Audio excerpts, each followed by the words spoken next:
ইসলাম একটা dress code দিয়েছে, 4টা নিয়ম মেনে যদি নারীরা ড্রেস পরে যে কোনো ড্রেস পরতে পারবে, কবুল করে নিবে কে? নাম্বার 1, আপনার পুরো দেহটা ঢাকা থাকতে হবে।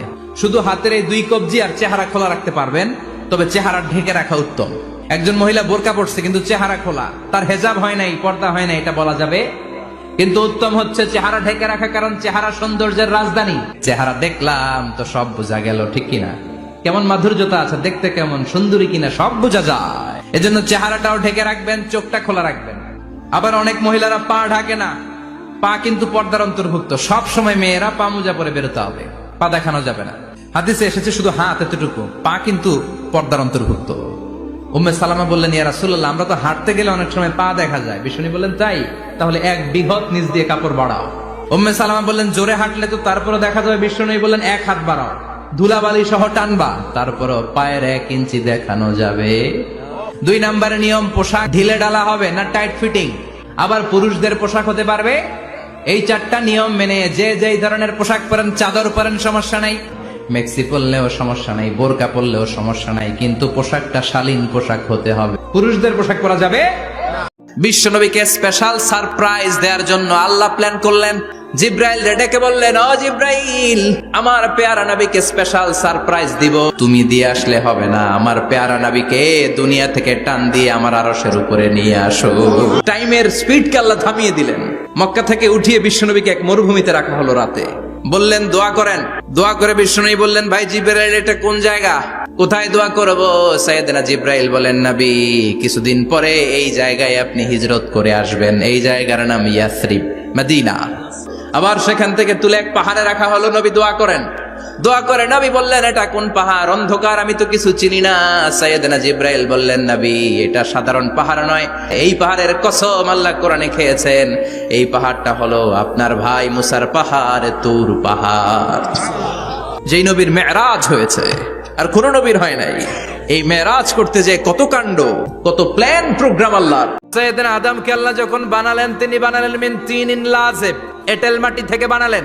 এঁটেল মাটি জমিন থেকে নিয়ে আল্লাহ রেখে দিলেন 40 বছর। আর আকাশকে বললেন, ও আকাশ, এই মাটির উপরে 40 বছর তুমি বৃষ্টি দাও। 40 বছর এঁটেল মাটির উপরে বৃষ্টি জমতে জমতে এটা হয়ে গেল হামাইম মাসনুন, কাদামাটি। কাদামাটি থেকে গেল 40 বছর। কাদামাটি থেকে আল্লাহ সাইয়েদনা আদম আলাইহিস সালামের ডাইস বানালেন। তারপরে আল্লাহ সূর্যরে বললেন, ও সূর্য, এবার আদমের কায়ার উপরে, মূর্তির উপরে তুমি 40 বছর সূর্যের আলো দাও। 40 বছর সূর্যের প্রখর তীর্যক তাপে আদম হয়ে গেছে এখন টোকামল্লে ঠন ঠন করে। এখনো রুহের ফুৎকার দেয় নাই, কিন্তু কেটে গেছে 120 বছর। এই বিশাল লম্বা সময়ে আল্লাহ বললেন, উল্লেখ করার মতো আদম কিছুই ছিল না। আমরা আমাদের মায়ের পেটের ভেতরে 40 দিন ছিলাম নুতফা, 1 ফোঁটা বীর্য। তারপরে 40 দিন ছিলাম আলাকা, রক্তপিণ্ড।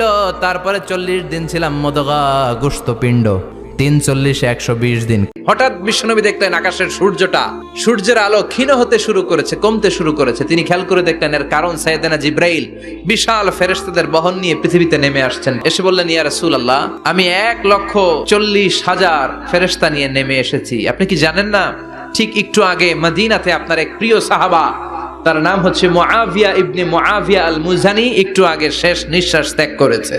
সাইয়েদনা জিব্রাইল বললেন, ও নবী, আপনি কি আপনার প্রাণের সাহাবীর জন্য গায়েবানা জানাজা পড়বেন না? বিশ্বনবী বললেন, অবশ্যই পড়ব। সাহাবীদের মধ্যে ঘোষণা দিলেন, ও সাহাবারা, তোমাদের ভাই মুআবিয়া ইবনে মুআবিয়া আল মুজানি কিছুক্ষণ আগে মদিনাতে ইন্তেকাল করেছে। তোমাদের ভাইদের জন্য সবাই বাইরে বের হয়ে আসো, এই মুহূর্তে আমরা গায়েবানা জানাজা পড়ব। বিশ্বনবী প্রথম কাতারে দাঁড়ালেন। হাজার হাজার সাহাবারা লাইন ধরে দাঁড়ালো।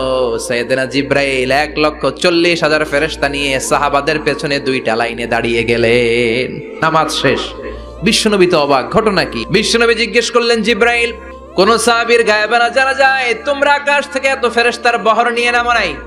কি এমন আমল করেছে আমার মুআবিয়া, যার কারণে 1,40,000 ফেরেশতার বহর নিয়ে তোমরা দুনিয়াতে নেমে এসেছো?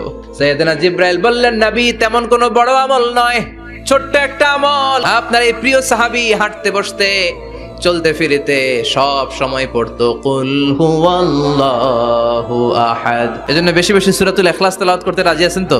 ইনশাআল্লাহ। কিয়ামতের দিন আল্লাহর এই আরশটা 8 জন ফেরেশতা বহন করবে।